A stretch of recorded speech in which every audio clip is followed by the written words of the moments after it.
If you have $10,000 in the bank today, we are going to tell you exactly what you need to do to flip that money for your benefit. My name is Carmen. And I'm Darius. And when we say we're going to tell you exactly what you need to do, we're just going to say what we did with the money when we had $10,000 and how we got started in our business and how we've been able to prosper moving forward. Exactly. So make sure you stick around to the very end because I am actually going to be interviewing Darius and we're just going to have a candid conversation to figure out what he would do with the money, and I'll play devil's advocate. How about we do that? So Darius, since I introduced that, sir, all right, you have $10,000 in your savings account. Mm-hmm.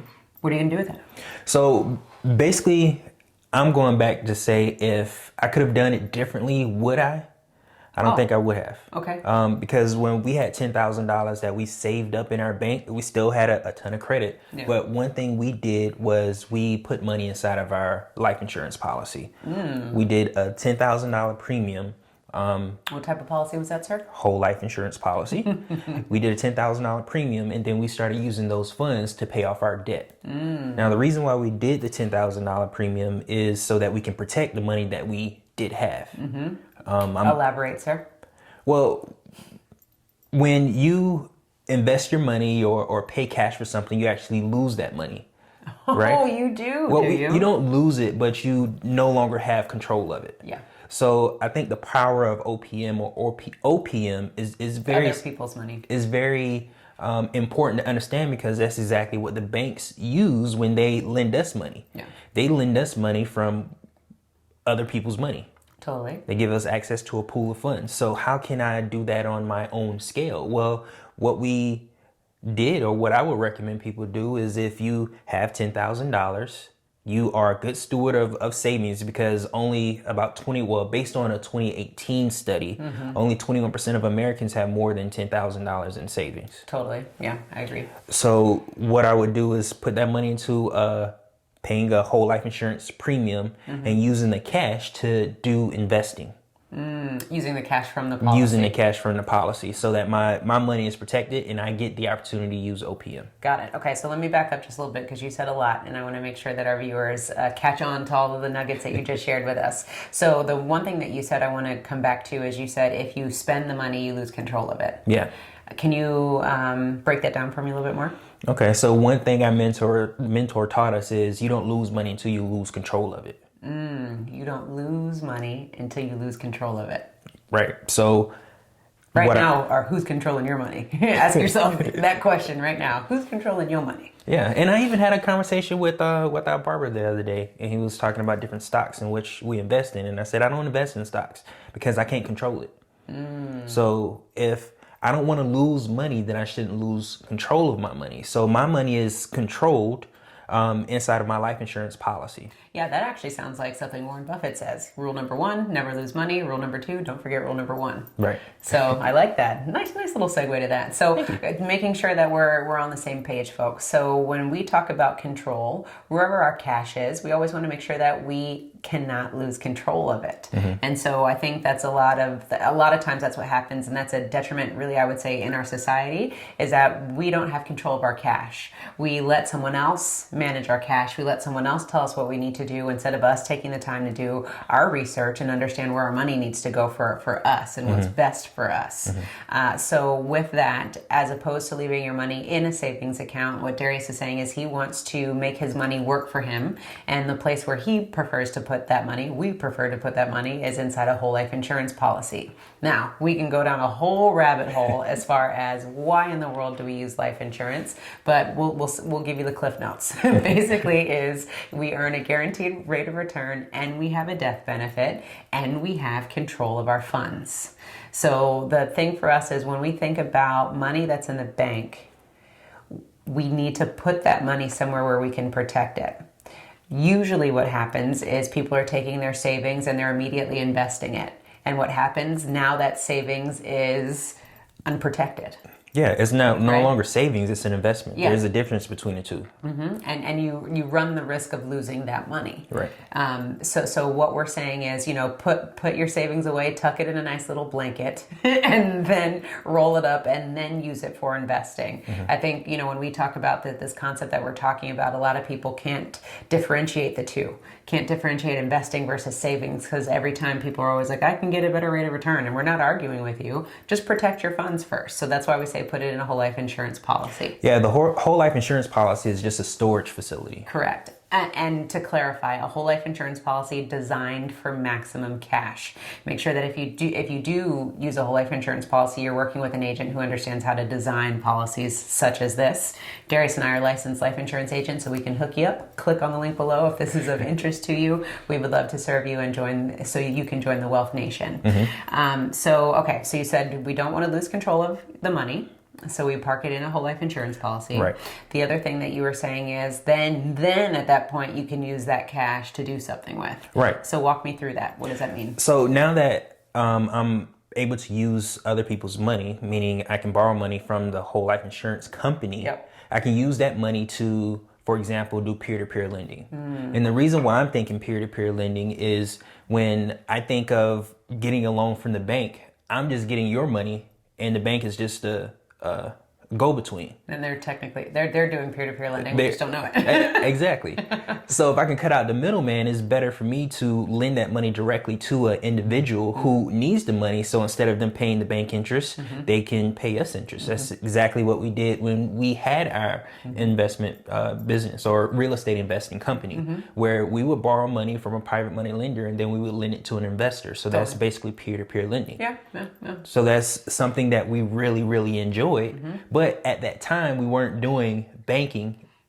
We didn't know. We didn't know about banking. So now that we know about it, that's something that, we have done with mobile homes and some gap funding. We've been able to invest with other investors. Yeah, it's like we had the cheat code. Before we were just playing Monopoly. We didn't really know. Going to jail with Monopoly and everything. Now we got the cheat code. We buying Boardwalk, Park Place. We were racking up all this. But the nice thing about it is we were still doing the motion. We were still, moving money. We just didn't have the tools that the big boys had at the time. Yeah, I get that. Okay, so another thing, and again, I'm going to keep going back and forth because for Darius and I, this is, we do this every day. So I want to make sure that I stop you and we break down the things that some of the things that you're talking about. So you mentioned I'm borrowing money from the whole life insurance company. What in the world does that mean? So I am just using my death benefit as a collateral to borrow from the insurance company. That's what my cash value allows me to do, is to get a loan from the insurance company. Now, it's not a loan from my personal insurance policy. If I was to get money from my insurance policy, that would be technically a withdrawal. And a withdrawal would take me out of the interest earning vehicle that I basically have. So in order for me to continue to earn interest, I borrow from the insurance company, leaving my money untouched. And then I do the peer-to-peer lending or investing in real estate. Got it. All right. So let's turn that down even further. So when we think about life insurance, there's a few components that are made up within a life insurance policy. The first thing is your premium. So the premium is the fee that you have to pay to have life insurance. It doesn't matter what insurance we're talking about. There's something called a premium.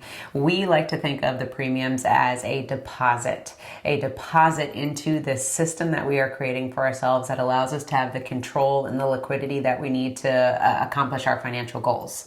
And the reason why we switch, it's a mindset shift for us, is because when you think about a premium, it's always like an obligation. Oh my God, I got to pay this premium again. Each year, the premium comes due. But for us, we're excited about paying our premiums because we know every time we pay our premium, there's more money that's going to be available to us in this banking system that we have. So really quickly, we just had that mindset shift. So our deposits into our banking system, which just so happens to be a whole life insurance policy, allow us to have two components. One is cash value, meaning, well, I don't know why I'm using my hands. One is cash value, meaning that's a savings mechanism that is built into the policy where when you put deposits into your life insurance policy, there's money available for you.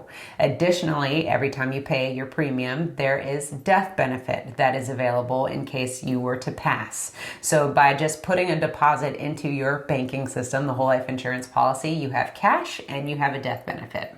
Now, the thing to note with this whole thing is as the cash, that savings mechanism continues to grow and compound every single year, you have access to those funds. So that's why Darius is saying instead of keeping his money in the bank or withdrawing the funds from the life insurance company, meaning you're physically taking the funds out and now you have tax penalties that you have to pay, all we're doing is going to get a loan from the insurance company because we're saying, hey, life insurance company, look at my death benefit. I have plenty of money for collateral, for you to collateralize my death benefit and give me a loan of whatever my cash value is at that time. So if you have, $5 grand, $6 grand, 20 grand in available in the cash, you can leverage your death benefit to get a loan from the insurance company. They'll give you their money instead, and that's why your money stays protected and continues to earn and compound year after year because you're using their money. So that's why we're saying we want to use the life insurance company's cash so that we can then invest, do peer-to-peer lending, do whatever it is so our money can continue to grow year after year. All right. So, sorry for that long-winded explanation, but I want to make sure that we all understand what's going on here. So now that we have the cash, you said peer-to-peer lending. I think we tend to get this question often with peer-to-peer lending is just, how do I even get started? How do I know how to do peer-to-peer lending? Well, we basically got started because we were doing real estate investing. So we just understood that business because we spent so much time in it. But I'm saying like somebody who has no experience, how do I all of a sudden just start doing peer-to-peer lending? Well, you don't all of a sudden just start doing it. You take a look and see what we always say this, take inventory of what you're already doing. Yeah. We were already investing in real estate. What are you already doing that you can capitalize on? What are you already consistently doing in which you can, if you have funds, maybe I'll lend this money to this business or individual so that they can pay me the interest instead of them having to pay somebody else. Because that's all we did is we found the gap. Yeah, when it comes to real estate investing, we keep going back to that because that's what we did. We had to undercut the hard money lenders. Hard money lenders, lend on properties for a short period of time at a high interest rate. And hard money lenders basically are third-party lending institutions that are separate from the banks. Their interest rates are typically a lot higher than the banks because they're taking advantage of the fact that you're not going to the bank, you're going to them. So you're going to pay a price for that. Right. And the only thing we had to do is come in just a little under the hard money lenders. So it's a win-win for everybody involved. So we have to figure out what are these little gaps that we can take advantage of in our life or lifestyle where we can own. Yeah, and I think the other thing too to keep in mind is all you have to do is open your ears a little bit more. And start paying attention to what's going on around you between your family and your friends and the dialogues that you have and your coworkers. I think once Darius and I started really understanding money, and all of a sudden that's all we heard was people talking about money and, oh, I need to pay for this or I got to do this and my kid needs braces and just now all of a sudden we're like, oh, well, we could cash flow on that. We could cash flow on that. If Jimmy needs braces, I can front you the $3 grand, whatever you need for braces, and you can pay me back slowly instead of paying, the dental company or whatever it is. Right. But with that, what we learned is you can't, lend on everything because you're not an expert at everything. We can't use the braces as collateral, right? No. We can't take Johnny's braces back. But if we invest in the house, now we have first position, and if something happens, we own that house. Correct. Yeah, and if anything, I was just illustrating listening to the conversation and seeing how money is moving, and every single day people have to pay for things. So how can you come into that conversation and start maybe owning some of those conversations and figuring out how you can get collateral so that you can pay for Johnny's braces, or whatever the case may be, because every single day everyone is spending money. How can you start to become a part of that game where they're spending your money and paying you back? Right. Now, another way to use the $10,000 that you have in the bank, or $10,000 or cash value that you got from your life insurance policy, is to invest in a business. Businesses produce money. They may not produce money immediately, but they produce money. So we were able to invest in a business that we had. Yeah. So investing in a business is another way to use the funds that you get from your cash value life insurance policy. Agreed. And these days, with the digital world that we live in, you don't really have to come in and invest in businesses at 6 figures or even 5 figures worth of capital. Sometimes you can get in at the entry point and start giving small loans to businesses because they need to move capital, they need inventory, whatever the case may be. So again, start to have conversations and just keep your eyes and ears open for opportunities that arise, because we can't tell you what it is that you need to do because we're not in your environment. You may be sitting on a gold nugget right now, but you just don't know how to tap into it. So that's why we're sharing this information with you today, so that you can start to pay attention to your surroundings, start to pay attention to some of the conversations that you're having with your friends, family, and peers, and figure out how you can capitalize on some of these opportunities that come up. Yeah, and maybe that business you invest in is your business. Good point. Yeah, it's really important that, aside from a 9-to-5 job that we have, we also have something on the side where we can take advantage of like taxes, or take advantage of other opportunities. That we can't take care of, when we have a 9-to-5. So having a side business is a good investment of your time and money, because it produces money for you. Yeah, I agree. And so now, kind of going back, I want to make sure that we're still tracking. We talked about, we have $10,000 in the bank. What would we do with it? We put it into a whole life insurance policy so we can control our finances, become our own bank, own our own lifestyle, whatever you want to call it, and then utilize those funds to do peer-to-peer lending. That's one example that we talked about. The second example is what we talked about, which is real estate investing. One thing to kind of like a branch off of real estate investing is mobile homes.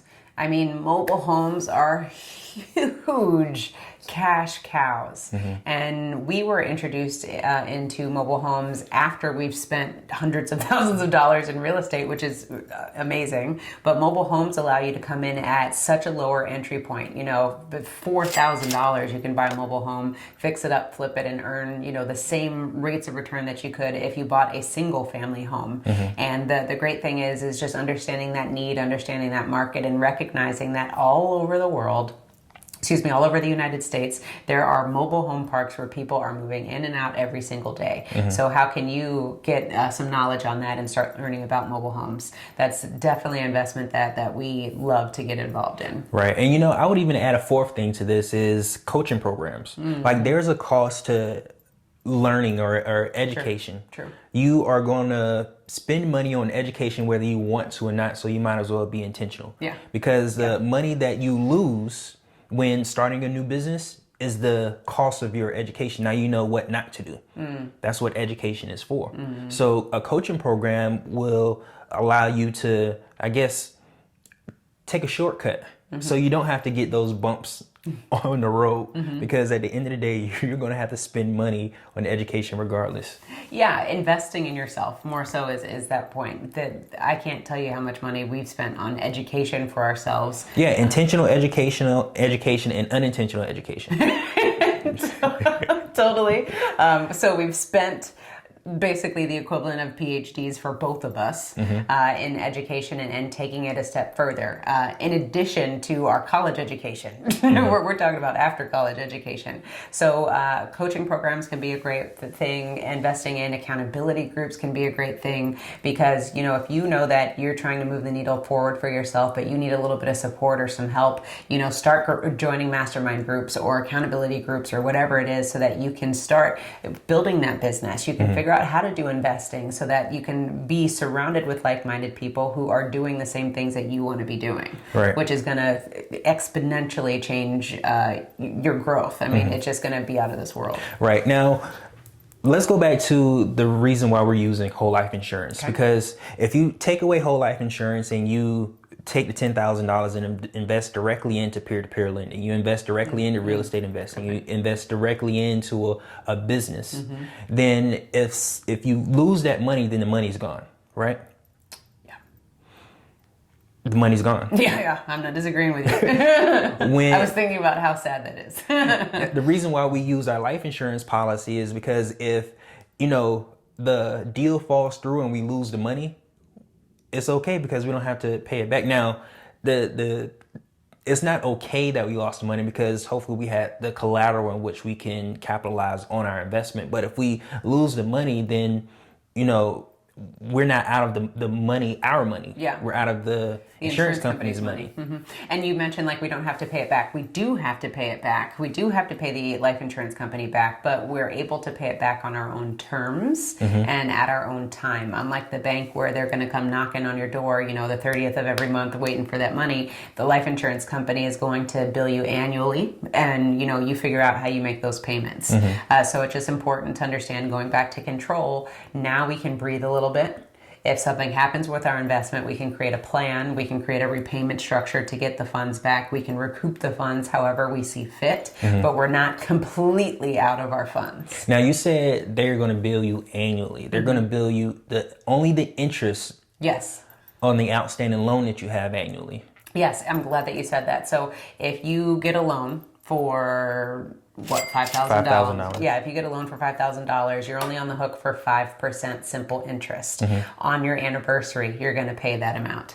So it's important to understand that where you can get a loan for $5,000 and only owe 5% on your anniversary. Now, the outstanding loan is going to be due back whenever you pay it. The insurance company is just going to continue to bill you for that 5% simple interest, and you figure out how you make those funds work. Now, if you don't pay it back before you pass away, then that money will be deducted from your death benefit. Exactly. So if simple math, right? If I have $100,000 death benefit and I have an outstanding loan of $5,000, the insurance company will deduct that and pay $95,000 to Darius, for example. So that's how this whole thing works out, and it's really great because we don't have to worry about recouping funds, paying anybody. That they just, again, remember the collateral. They say, you know, what's her tab? Deduct it and go from there. Yep.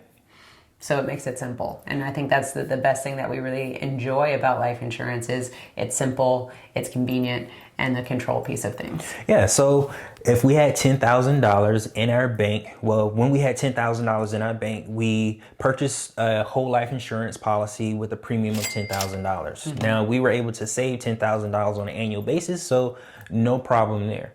We took the cash and then we paid off our debt first, but then we got back into what we were already doing, which is lending money. Yeah. And from there, lending money, we lent money in real estate because that was our first business. That was our passion. We, you know, did lending on flips. We did gap funding. We did entire flips ourselves. So real estate was the thing for us. We even lent money in mobile homes. So mobile homes is a huge opportunity because you don't need as much money as a single family home. Another thing is investing in your business. Invest back into what's making you money or what you want to make you money. Absolutely. So business investment is a huge opportunity for everyone. Yeah. And the last thing is education. You're going to pay for education regardless in whatever business you're in. It's going to be intentional education, or for us, we got bumps and bruises and we got unintentional education, but we still had to pay for it. Totally. Yeah, I totally agree. So thank you for that recap. So long story short, ladies and gentlemen, don't sit on your money. We need to make your money work for you. We need to make smart decisions, and just keeping your money sitting in the bank isn't a smart decision because it's not doing anything for you, nor is just cutting a check and spending that money on something. So that's why we want to make sure that today we leave you with an action item. Start a policy if you want to. Again, we can help you if you're thinking about doing it and going that road. Click on the link below. Or if you have a policy, or if you have funds that you need to move, we gave you 4 things that you can do right now today to start turning that money around and making a rate of return that really 5 if we include purchasing a life insurance policy. Totally. Yeah, I totally agree with that. All right, Wealth Nation, if you want to continue to learn how to flip money, then check out our next video where we talk about passive income. And if you want 52 different ideas on how to generate even more passive income using a whole life insurance policy, then check out our freebie below where we give you 52 different ideas. And don't forget to own your own lifestyle. Or someone else will.